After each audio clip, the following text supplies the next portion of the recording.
नमस्कार. योगिता आशा स्वयंसेविका या चॅनलवर तुमचं स्वागत आहे. आपण बघणार आहोत एप्रिल 2026ची उत्तरपत्रिका आहे. तर तुम्ही लिहिलेली उत्तरं योग्य आहेत की नाही तुम्ही यामध्ये बघू शकता. तर चला आपण बघूया. पहिला प्रश्न, योग्य पर्याय निवडा. पहिलं आहे प्रश्न, बाळंतपणानंतर 6 महिने बाळाला अंगावर दूध पाजणाऱ्या आईने कोणत्या गोळ्या घेऊ नयेत? त्याचं उत्तर आहे ई-पिल्स. तुम्हाला योग्य उत्तर कोणतं वाटतं ते तुम्ही मला कमेंट्समध्ये नक्की सांगा. आणि हे दुसरं, इंजेक्शन अंतरा MPA हे कशासाठी वापरले जाते? याचं उत्तर आहे संतती प्रतिबंधक यासाठी वापरले जाते. आणि तिसरं आहे किशोरी अवस्थेतील काही ठळक विशेषता कोणत्या? त्याचं उत्तर आहे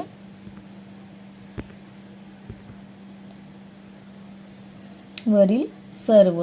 म्हणजे कल्पना, विश्वास, रमण्यास आवडे. दुसरं, शारीरिक बदलासोबतच सापेक्ष पोकतपणा येऊन समाजाशी संवाद साधण्याचा प्रयत्न सुरू असता. परावलंबित्व टाकून स्वतःच्या पायावर स्वतंत्ररित्या उभे राहण्याचा सतत प्रयत्न करणे हे योग्य उत्तर आहे. आणि चौथं आहे उष्माघात म्हणजे त्याचं उत्तर आहे शरीराचे तापमान जास्त होणे. आणि हे पाचवं, इंजेक्शन अंतरा हे किती दिवसांत द्यावयाचे आहे? त्याचे उत्तर आहे 3 महिन्यातून 3 वेळा. प्रश्न दुसरा, योग्य जोड्या जुळवा. त्यातील पहिलं, फळे, पपई, आंबा, गाजर. त्याचं उत्तर आहे तिसरं, म्हणजे जीवनसत्व अ, श्रोत. पुरुष नसबंदी. दुसरं आहे ते पुरुष नसबंदी. त्याचं उत्तर आहे पहिलं, संतती प्रतिबंध कायमस्वरूपी. आणि तिसरं आहे ते सॅनिटरी नॅपकिन. त्याचं उत्तर आहे चौथं, योग्य विल्हेवाट. आणि चौथं आहे फास्ट फूड. त्याचं आहे पाचवं म्हणजे अयोग्य आहार.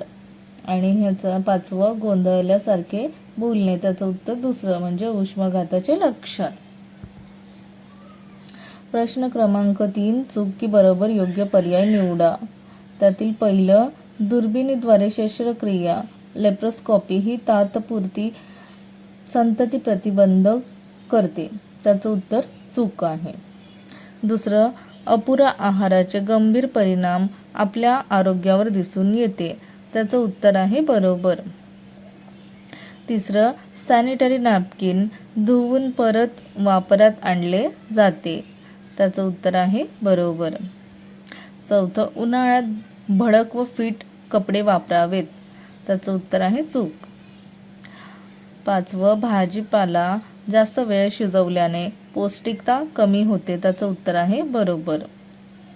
मी यामध्ये उत्तरं सांगितलेली आहेत कारण तिकडनं जे मला ही प्रश्नपत्रिका उत्तरपत्रिका मिळाली त्यामध्ये त्यांनी टिकमार्क केलेली नव्हती, म्हणून मला गाळलेल्या जागांचं कन्फर्म सांगितलेलं आहे. पण तुम्ही एकदा मला बरोबर आहेत की नाही तर कमेंटमध्ये मला नक्की सांगा. क्रमांक 4, एका वाक्यात उत्तरे द्या. पहिलं, पोषण विषयक स्वास्थ्य मिळवण्यासाठी कोणत्या बाबी महत्त्वाच्या आहेत? त्याचं उत्तर आहे आरोग्यदायक व समतोल आहार पोषण विषयक स्वास्थ्य मिळवण्यासाठी महत्त्वाच्या आहेत. दुसरं, प्रथिने व कॅल्शियममुळे शरीराला कोणता फायदा होतो? त्याचं उत्तर आहे शारीरिक वाढीला हातभार लावतो आणि स्नायू पुष्ट मजबूत होण्यास मदत करते. तिसरा प्रश्न, उष्माघाताची 2 लक्षणे लिहा. पहिलं आहे ते स्नायूंना पेटके येणे, चिडचिड येणे, डोकेदुखी, अशक्तपणा येणे. चौथं, PPI-UCD कधी बसवायची? उत्तर, प्रसूतीनंतर 48 तासांच्या आत बसवली जाते. पाचवं आहे ते HIV बाधित माता कोणते संतती प्रतिबंधक साधन वापरू शकते? त्याचं उत्तर आहे HIV बाधित माता इंजेक्शन अंतरा हे वापरू शकते. तुम्ही एका वाक्यात उत्तरं लिहिलेली एप्रिल महिन्याची ती तुम्ही योग्य लिहिलेली आहेत की अचूक लिहिलेली आहेत ते तुम्ही बघू शकता. 5वा प्रश्न केस स्टडी आहे. ही केस स्टडी आहे ती मी वाचत नाही, त्याची उत्तरं तुम्हाला सांगते. पहिला प्रश्न आहे त्यातील, राखी व अमर यांनी दिवसभरासाठी कोणता पदार्थ मेनू म्हणून निश्चित करावा असे तुम्हाला वाटते? त्याचं उत्तर आहे, राखी व अमर यांनी घरात उपलब्ध असलेल्या खाद्यपदार्थातून तयार होणारा पदार्थ उदाहरणार्थ पराठा, थालीपीठ निश्चित करावा. आणि दुसरं उत्तर आहे, आईने मुलांना घरी उपलब्ध असलेल्या खाद्यपदार्थातून मेनू बनवण्यास का सांगितले?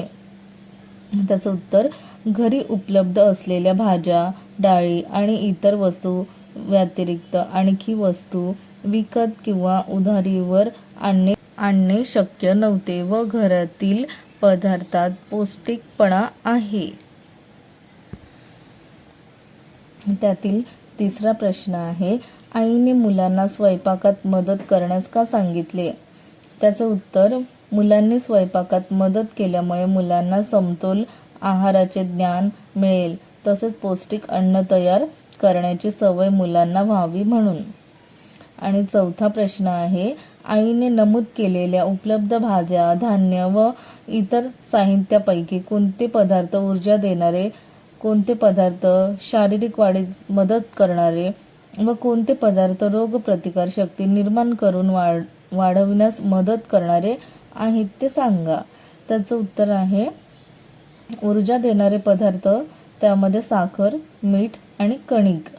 आणि शारीरिक वाढीस मदत करणारे पदार्थ त्यामध्ये डाळी, अंडी, चिकन, दूध. आणि इथे रोगप्रतिकार शक्ती वाढविणारे पदार्थ भाज्या, कोबी, कोथिंबीर. प्रश्न क्रमांक 6 प्रात्यक्षिक, उष्माघात टाळण्यासाठी कोणत्या गोष्टींचा अवलंब करावा व काय करू नये? त्याचं उत्तर आहे, हे करावे म्हणजे डोक्यावर टोपी, रुमाल किंवा छत्री वापरावी. दुपारी 12 ते 4 या वेळात घरात राहावे. थेट येणाऱ्या सूर्यप्रकाशाला उन्हाला अडवावे. पुरेसे पाणी प्या. ताक, लिंबू पाणी, नारळ पाणी असे द्रव्य पदार्थ घ्या. हे करू नका. उन्हात शारीरिक कष्टाची कामे टाळा. दुपारी 12 ते 4 या वेळेत घराबाहेर जाऊ नये. दुपारी 2 ते 4 या वेळा स्वयंपाक करणे टाळा. चप्पल न घालता अनवाणी उन्हात चालू नये.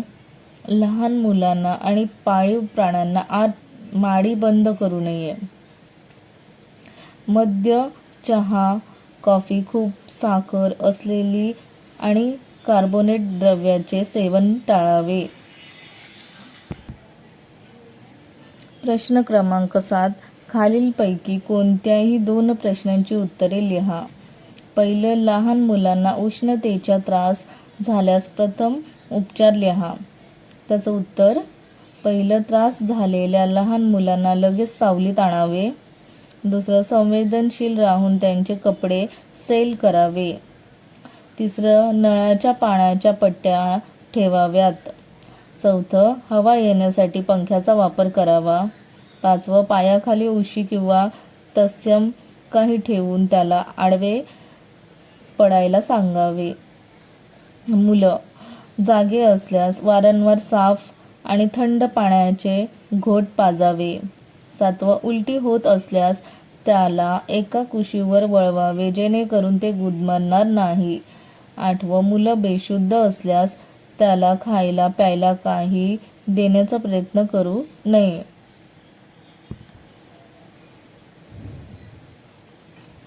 दुसरं, कमी दिवसाच्या कमी वजनाच्या शिशूची काळजी घेण्यासाठी तसेच त्या शिशूच्या हायपोथर्मिया पासून बचाव होण्यासाठी कांगारू पद्धत KMC पद्धतीचा उपाय कसा कराल त्याची सविस्तर माहिती लिहा.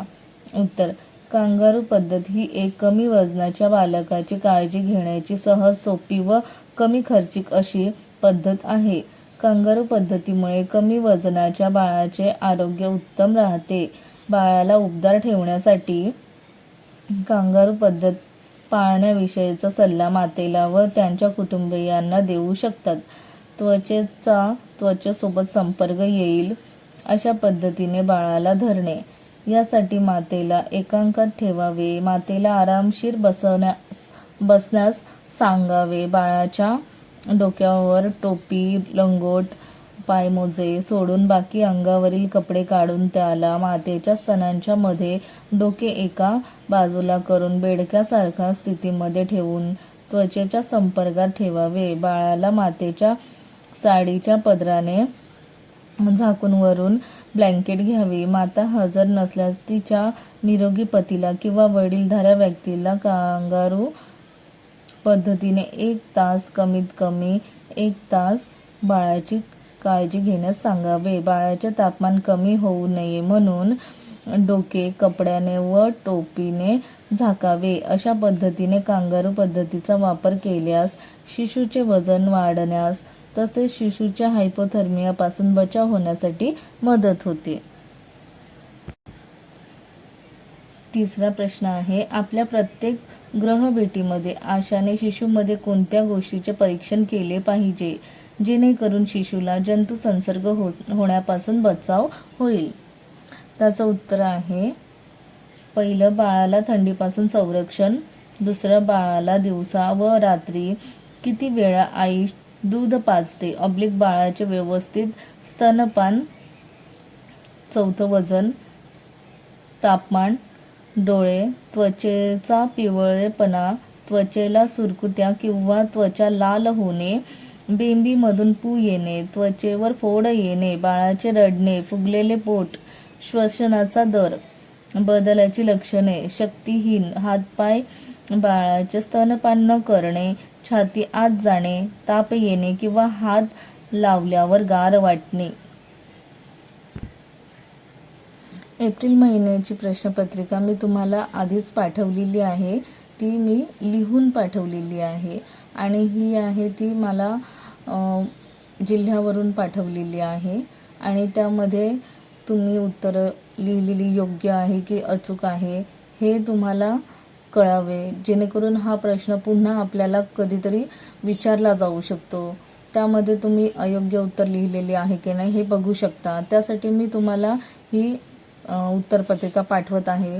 तुम्ही माझ्या चॅनलला नवीन असाल तर माझ्या चॅनलला सबस्क्राईब करा, लाईक करा, शेअर करा. मी दर महिन्याची प्रश्नपत्रिका पाठवत असते. थँक्यू.